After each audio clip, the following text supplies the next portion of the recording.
How many hours has it taken you to wire this?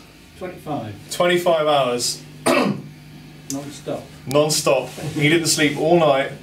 The amazing Martin Kidd. Woo! Come on! Woo!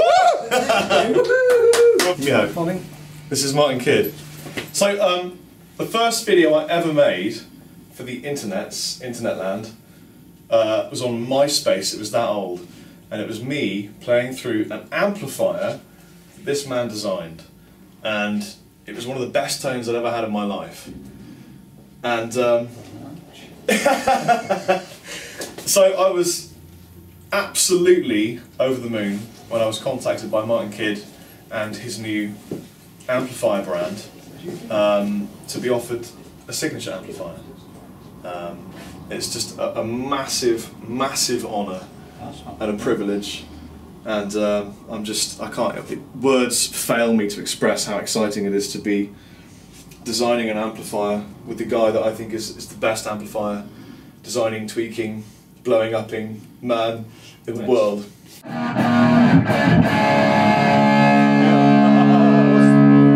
Just a general verbal instruction. These guys.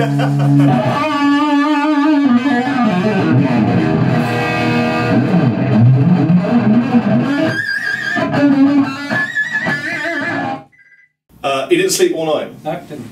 You can tell, you can probably tell. Yeah. Yes. We're both quite tired. I was up till 2:30, he didn't sleep. And basically, was it 9 o'clock in the morning yesterday you started work? 9 o'clock, yes, and I thought I need to get this done, so I shall keep at it. As I had to, once I'd done it, dry. Something to have a go. He crawled into the office, Yeah. Clutching this open chassis membrane thing, and all the bits were sort of separate, and he went, oh, I've got a little bit of wiring to do still, and I'm trying to do your accent, I can't do your accent very well, no. Got a little bit of wiring to do still, there's bits hanging out and stuff, but it was all there, and I don't know, a couple of hours later, yeah, something like that. he plugged it in, There. got some sounds, Tweaked it, here and tweaked it there. and there it is, Yeah. as you hear it now. Yeah.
I'm calling it the SilverBack because of the whole Monkey Lord thing. I wanted something that was a little bit monkey inspired, but not too nothing too comical. It's a serious amplifier for me.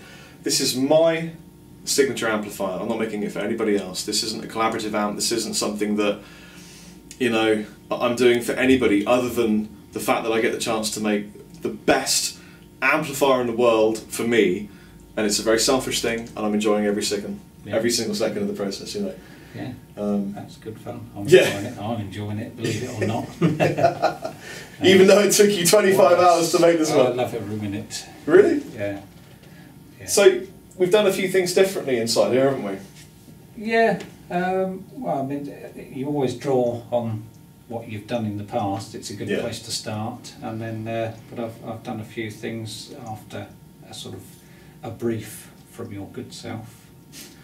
You know, saying what you might like, and you know, because you need some input so that you've got a direction. Yeah. And then you try and imagine certain features that have been discussed, how you're going to achieve those electronically. Yeah. So. Well, let me tell them what my brief was without going into too much detail because we don't really need to. But basically, it's 2 channels, and what I don't really use a really crisp kind of F-type clean. I don't do that. I mean, I have done, but it's not something I use in my repertoire. I use a crunchy clean, and I back off the volume to get a kind of a buttery, crunchy clean that I then bring up to get my rhythm tone, and then I step in the lead channel. So channel 1 is, we're calling it the clean channel. Sort of. Sort of. What we do at the moment, anyway. At the moment, yeah. So it does do a clean, but it's really, for me, it's the kind of slightly dirty, edgy, like Zeppelin kind of Jimmy clean, you know. And it goes from that all the way to, you know, AC/DC kind of crunchy. You can play lead on it, you know. It's a vintage kind of styled, you know, crunchy sound. This is the clean.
And then this is where the filth's at, and it goes from kind of medium filth to more filth. I mean, I wouldn't put all the gain in at the moment. I really enjoy both the channels. For kind of solo jamming, I'm in this channel, and then for stepping up to some of the ridiculous kind of shreddy stuff and the heavier crunchy tones, this is where I dwell. Yeah. That's the torch. Yeah. That's the torch.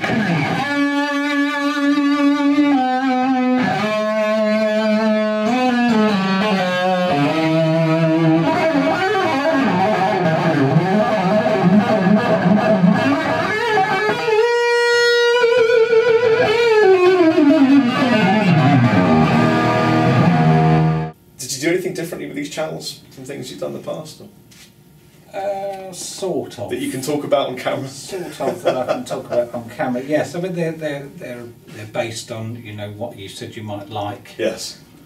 Having used some of my designs, and so to incorporate everything you wanted would have meant a massive valve count. So I tried to keep the valve count down. Yeah. And still achieve what you were after, which I've got somewhere near it, I think. We've got something very near it. Yeah.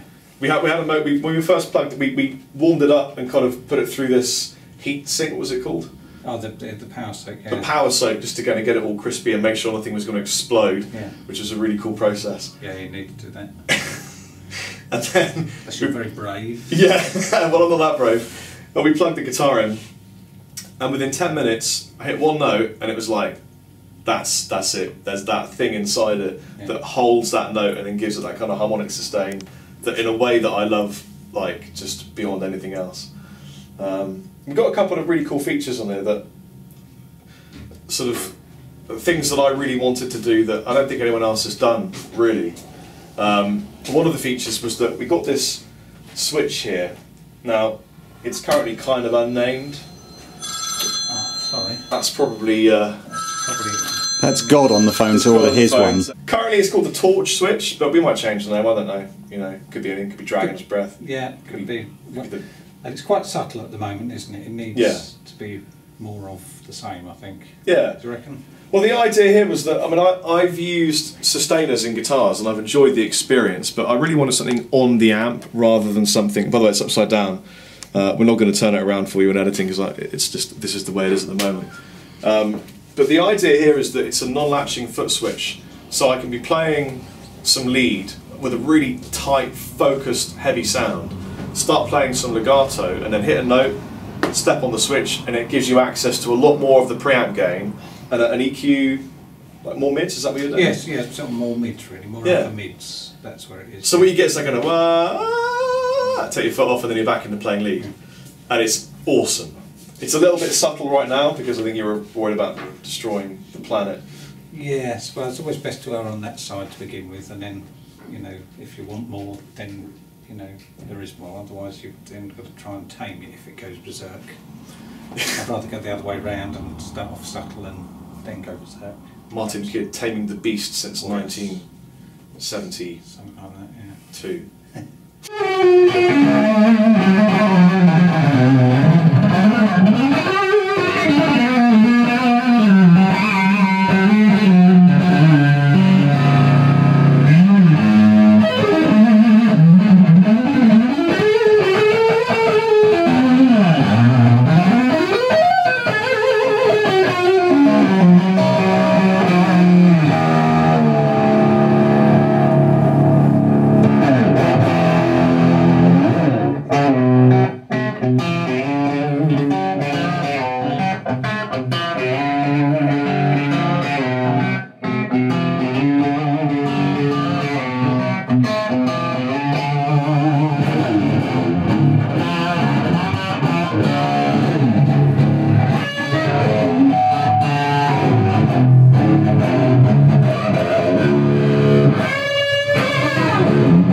Mr. Kidd, why don't you talk us through the guts and sort of give people who are into that kind of thing a bit of a guided tour?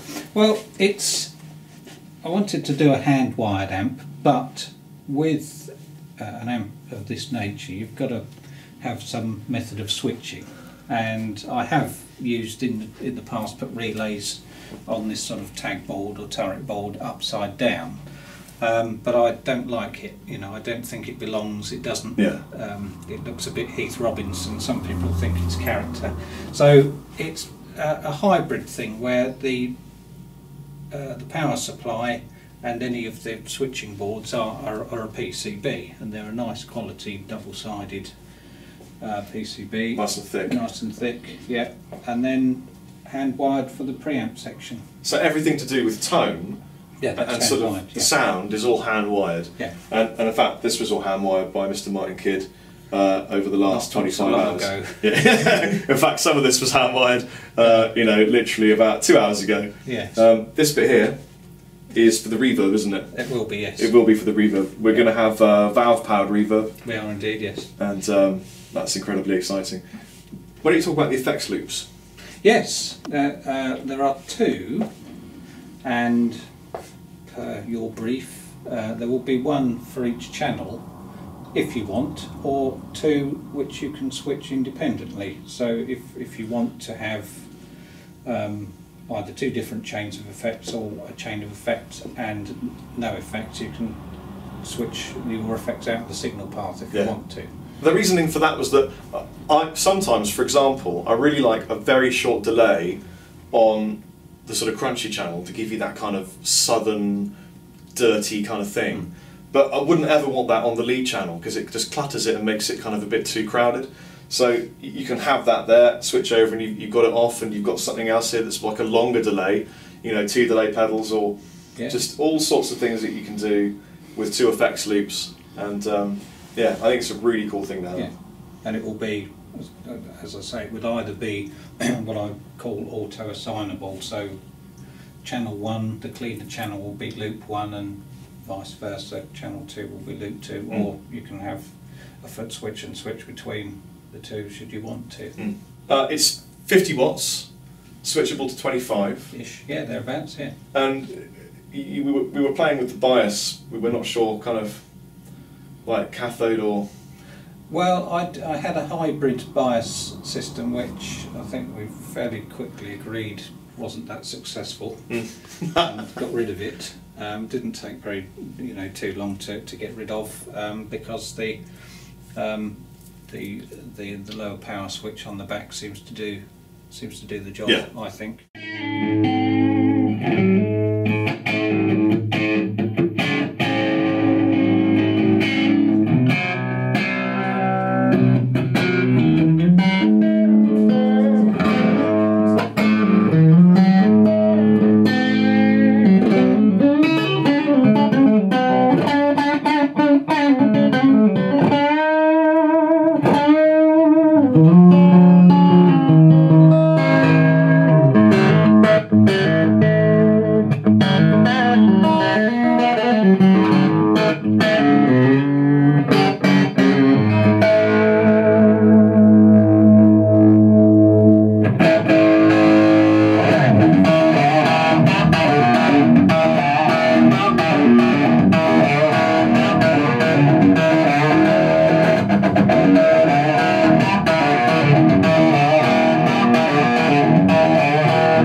So what kind of valves are we running in this at the moment then? At the moment there's a pair of EL34s, class AB, push-pull.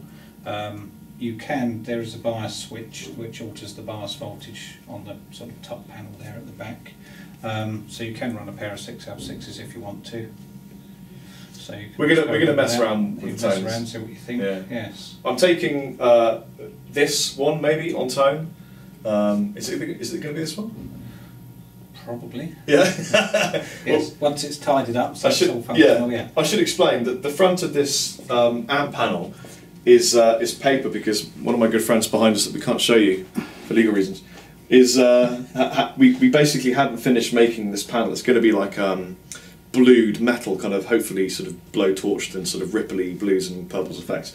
But this printout, we just stuck it on top and put the knobs on top, and so it's not going to be yellow. It just happened to be yellow because we just chose this particular sort of piratey font. So I've called this particular amplifier the paperback because it's a SilverBack amplifier, and this is the you like that, don't you? I do, yeah. And this is paper in front. So this is the first ever Rob Chapman signature amplifier, and it's the paperback SilverBack. I'm so proud to be doing this. I can't even explain how proud I am. I'm very proud. I feel my proudness through this digital intermediary. Yeah, so there's a lot of stuff going on inside that is very, very cool. Currently we're going for a purple light. We might change that, I don't know. We're going to change a lot. I'm taking it on tour with me from the 12th to the 19th of June. My band Dorjay and the Drills, who are flying over from California. And I'm going to take this out and a backup amp just in case. And wise decision. Yeah, and we're going to tweak it, and I'll keep notes and phone up Martin and go, no, we need more of this and more of that, or less of this and less of that. You know, because I mean, for example, we plugged it in earlier, and I was like, we need more headroom. It's a little bit closed sounding, needs to open up, and then it turned out that we weren't getting quite all the power through the valves. We won't. No. Yeah.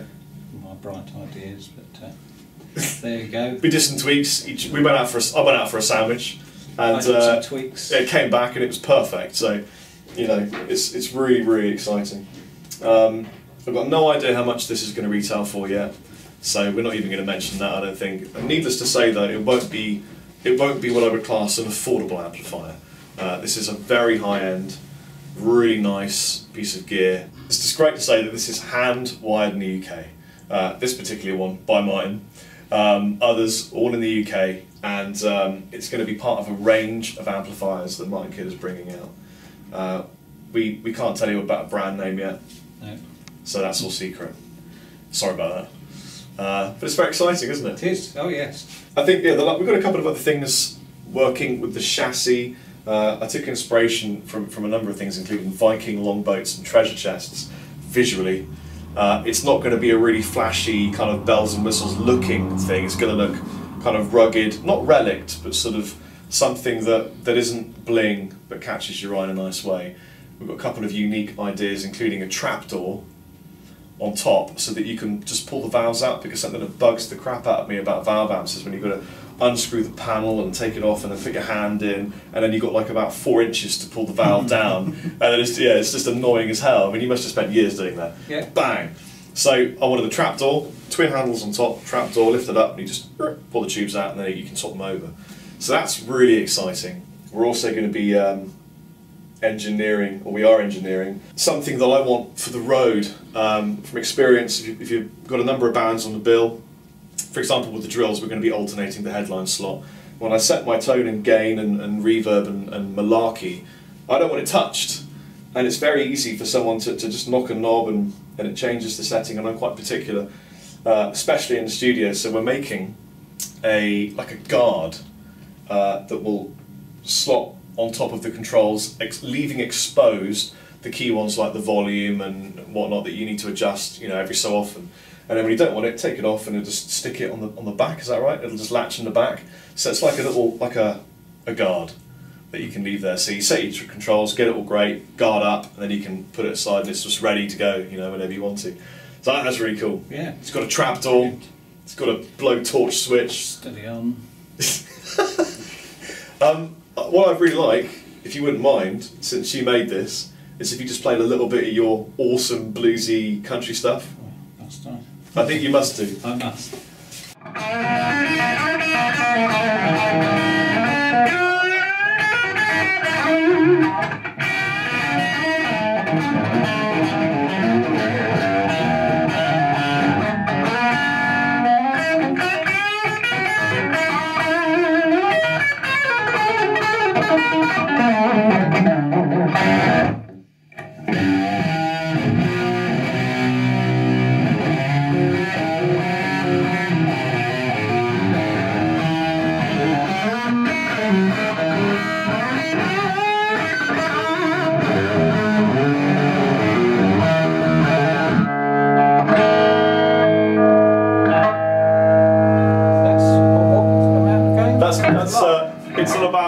It's half the game, just less than half the game.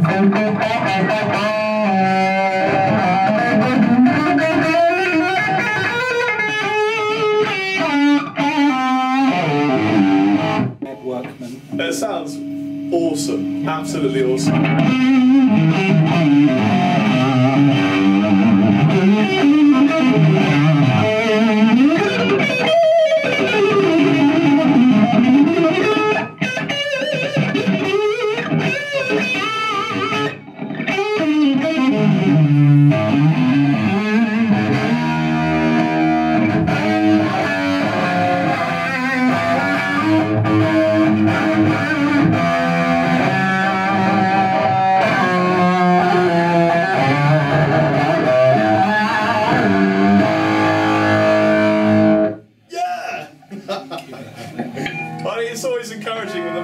Your gear can play the crap out of it as well. Do you know what I mean? Should we get like a bedroom tone, like sort of a gamey, gamey bedroom tone? Let's see how that sounds. See how much pain my neighbours are going to be in.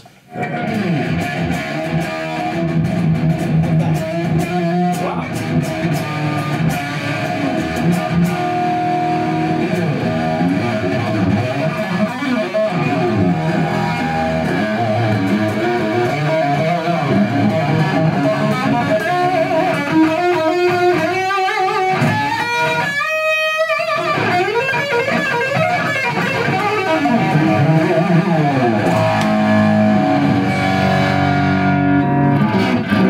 That's great. That's great.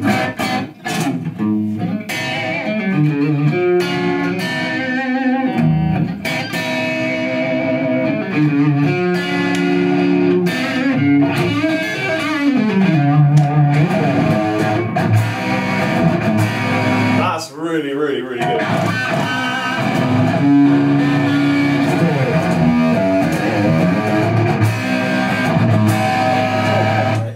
You can see this me talking over the sound of my amplifier.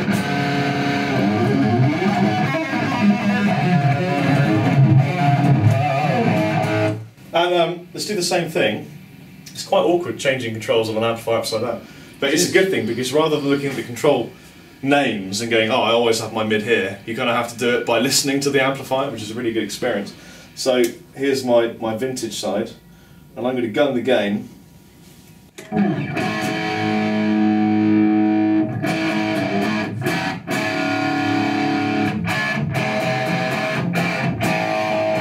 Still full, yeah. Still got that.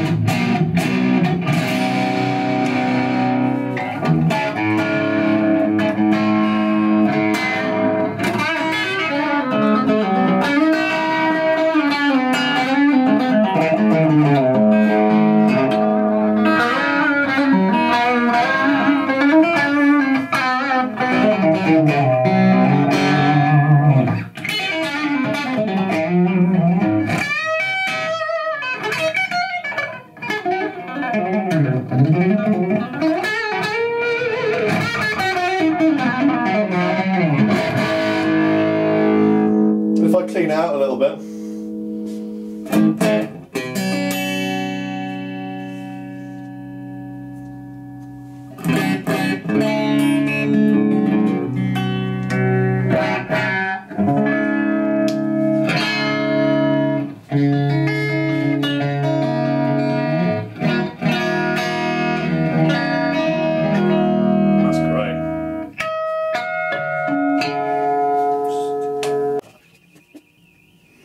I'm Rob Chapman. I'm Martin Kidd. Definitely Martin Kidd. Yeah. This is the SilverBack, Rob Chapman signature amplifier from a currently undisclosed brand name, coming from a currently undisclosed location somewhere in England, and you'll be seeing a lot more of myself and mine and the SilverBack amplifier. Take it easy. Chappers and Martin Kidd out.